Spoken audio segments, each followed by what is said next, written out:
Delta FM. Municipal 2026. Parole de candidat. Alors on accueille maintenant notre deuxième invité, le maire sortant de Saint-Martin. Bonjour Raphaël Jules. Bonjour. Vous avez été élu en 2020 à Saint-Martin et avez donc pris la suite de Christian Bally qui figurait d'ailleurs sur votre liste et l'avait emporté avec une courte avance sur Pascale Lebon, que l'on vient d'entendre, qui était candidate PS. Aujourd'hui, elle est de nouveau votre opposante. Vous nous avez confié que le début de campagne était assez musclé et ses méthodes pas toujours orthodoxes. Comment ça se passe ? Écoutez, nous, on déroule notre campagne, en tous les cas. Je ne vais pas faire le commentateur de ce qui s'est passé, de ce qui se passe chez mon opposante. Pour rappel et pour clarification, en 2020, il y avait 3 listes qui s'étaient maintenues au deuxième tour, et c'est pour ça qu'il y a probablement une courte victoire. Mais il y a eu victoire. Quel regard vous avez sur cette mandature, sur ces 6 années de mandat ? Comment vous le jugez ? Alors, je pense que c'est plutôt les Saint-Martinois qui vont le juger. Nous, on a été heureux de servir. Je le rappelle souvent, le maire, c'est un rôle de service public, à l'écoute de la population, présent, essayer de répondre aux sollicitations, essayer de mettre en œuvre le programme que nous avons voulu développer sur la commune. Je pense qu'on a plutôt bien réussi, enfin du moins je l'espère, et on espère pouvoir continuer dans ce sens. Alors, est-ce qu'il y a une mesure en particulier que vous êtes fier d'avoir menée jusqu'à son bout ? Alors, une mesure fière. Déjà, le gros chantier de la mandature, c'était la rénovation du centre culturel Georges Brassens, que l'on a mené à bout et qui fonctionne parfaitement bien. Sinon, ça a été d'être à l'écoute de la population. C'est une chose que j'ai menée en faisant des permanences sans rendez-vous, de manière hebdomadaire, qui fonctionne très bien, et d'être à l'écoute de la population et de pouvoir répondre à toutes ces petites préoccupations qui enquiquinent la vie des gens et de pouvoir y répondre. Ça a été ce que j'ai fait de plus dans le mandat, et je pense l'avoir fait assez correctement. Vous parliez du centre Brassens, effectivement, avec une programmation assez folle pour des débuts. Vous vous y attendiez ou... Puis un taux de remplissage aussi qui est assez incroyable. Alors, sur la programmation folle, je m'y attendais. J'ai fait le choix en 2020 de placer le premier adjoint de la commune, Guillaume Pruvot, comme adjoint à la culture. On voulait faire de la culture un élément fédérateur autour de notre commune et autour de notre salle. Je pense qu'on a répondu présent sur ce sujet. Et effectivement, la programmation, je me doutais qu'elle allait être un peu folle. On espérait que l'année de travaux ne fasse pas fuir le public. Bien au contraire, on remplit même encore mieux aujourd'hui, puisque la plupart de nos grandes figures culturelles qui viennent sur la salle, on est sold out à chaque fois. Alors, est-ce qu'à l'inverse, il y a une mesure que vous n'avez pas pu concrétiser qui se profilera peut-être sur la prochaine mandature ? Oui, alors effectivement, il y a le sujet de la friche G10 qui a été acquise en début de mandat. On avait des volontés, forcément, on n'a pas pu y aller pour des raisons très simples, qui sont de la bonne gestion et de l'intelligence. À un moment donné, lorsque vous n'êtes plus soutenu par la DRAC de la bonne manière pour mener un projet culturel à cet endroit-là, quand on sait que les habitudes de vie ont changé, on parle de présence du public à Brassens, c'est très bien. On sait que dans les médiathèques, il y en a beaucoup moins. Effectivement, investir beaucoup d'argent pour faire un lieu qui ne sera pas utilisé à sa pleine mesure, est-ce nécessaire ? Donc, on a préféré recalibrer. Aujourd'hui, le sujet de la friche G10 est très simple. Seul, on n'ira pas.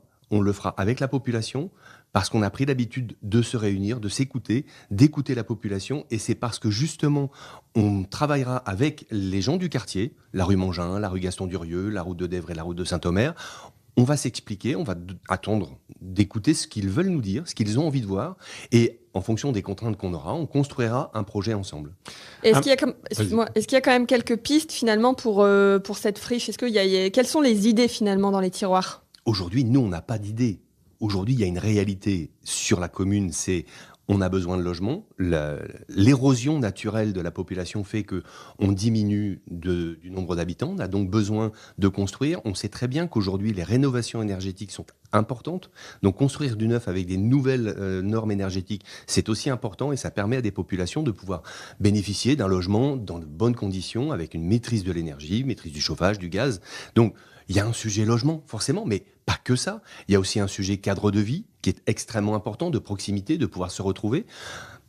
Un parc urbain dans cet espace qui fait plus d'1 hectare me semble aussi entendable, bien évidemment, et probablement un lieu de vie de quartier. Voilà, c'est avec des services.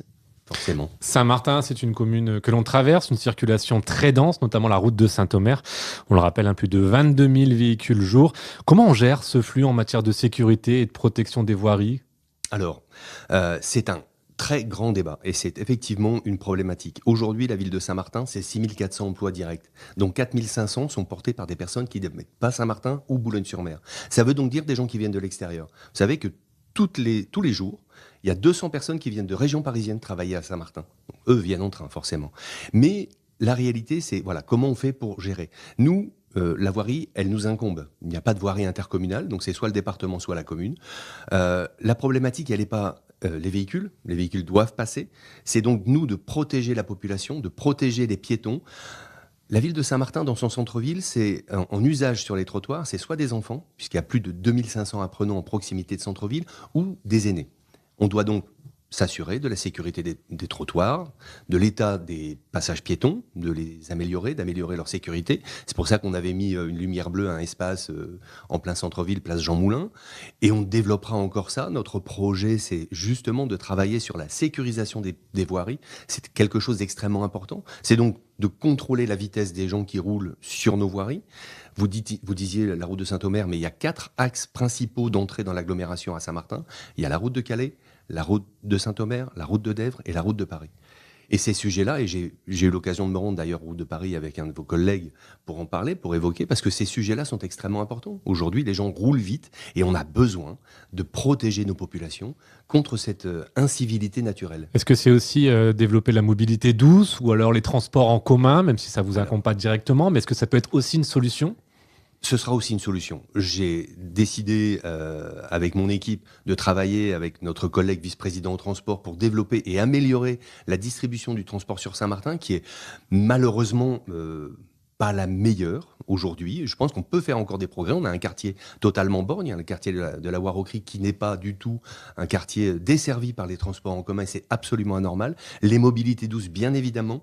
On est un point de départ de beaucoup de chemins de randonnée. Saint-Martin est en proximité de campagne, donc forcément des chemins de randonnée. On a besoin de pouvoir proposer à la population de mieux se déplacer à pied. Alors sur la commune, bientôt une nouvelle boulangerie près du tabac. Quel regard portez-vous sur le commerce de proximité à Saint-Martin ? C'est un combat que nous menons depuis 6 ans. On a vu avec beaucoup de tristesse partir les commerces, les boulangeries se fermer. Aujourd'hui, on s'est battu avec toute l'équipe pour obtenir que Adrien Beaucourt s'installe, et ça y est, c'est fait, le permis est validé, les travaux commencent. Mais il n'y a pas que lui. L'atelier Garnier est venu s'installer rue Pasteur. Michael Robache va ouvrir fin du mois sur le Mont-Lambert, va réouvrir l'historique boulangerie Romain Magnier avec du pain au feu de bois. On a un caviste qui s'installe pour le printemps à la place de la Noix Fleuriste. On se bat, j'ai des contacts avec des traiteurs pour venir aussi nous accompagner parce qu'effectivement, Saint-Martin, on essaie de la rendre la plus attractive possible pour que des services publics de proximité demeurent, mais aussi des services de commerce. La population en a besoin en proximité. Notre marché de centre-ville fonctionne, il est attractif, même s'il est placé le jeudi. Il demeure attractif et les gens sont contents d'y aller. Et on va continuer à se battre pour essayer de développer encore d'autres commerces de proximité. Mais c'est un combat. Et c'est suffisant pour essayer d'endiguer un petit peu le phénomène de baisse de population. Alors comme beaucoup de communes, et vous n'êtes pas épargnés, vous perdez des habitants. Est-ce que justement retrouver des commerces, ça peut suffire ou c'est pas uniquement à cause et en raison de ça ? Alors je pense que c'est un tout. On parlera de fiscalité. Depuis 2009, les taux locaux n'ont jamais bougé et on se battra pour ne jamais les augmenter sur la commune. Ça, c'est important. Donc, je pense que la fiscalité est déjà un premier paramètre important.